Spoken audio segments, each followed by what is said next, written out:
तरुणी महिलांना लग्नाचे आमिष देऊन त्यांच्यावर होणाऱ्या अत्याचारांच्या घटना सातत्याने समोर येत आहे।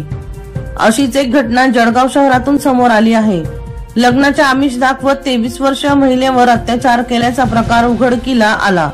याबाबत संशयित विकास प्रकाश अडकमोल वय 23 राहणार गेंदालाल मिल जळगाव याच्या विरुद्ध MIDC पोलीस ठाण्यात एकावर गुन्हा दाखल करण्यात आला आहे। जळगाव शहरातील एका भागात 23 वर्षीय महिला आपल्या कुटुंबासह वास्तव्याला आहे। 8 मार्च 2023 रोजी महिलेची ओळखी विकास प्रकाश अडकमोल राहणार गेंदालाल मिल जळगाव याच्याशी झाली। विकासने महिलेचा ओळखीचा फायदा घेत जवळीक साधली। त्यानंतर तिला लग्नाचे आमिष दाखवत तिच्यावर वारंवार अत्याचार केला।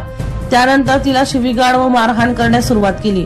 हा प्रकार सहन न झाल्याने अखेर पीडित महिलेने MIDC पोलीस ठाण्यात धाव घेऊन विकास अडकमोल याच्या विरोधात फिर्याद दिली। संशयित आरोपी विकास प्रकाश अडकमोल याच्या विरोधात MIDC पोलीस ठाण्यात गुन्हा दाखल करण्यात आला आहे। वर्षा लोहार यांचा खास रिपोर्ट V1 लाईव्ह जळगाव।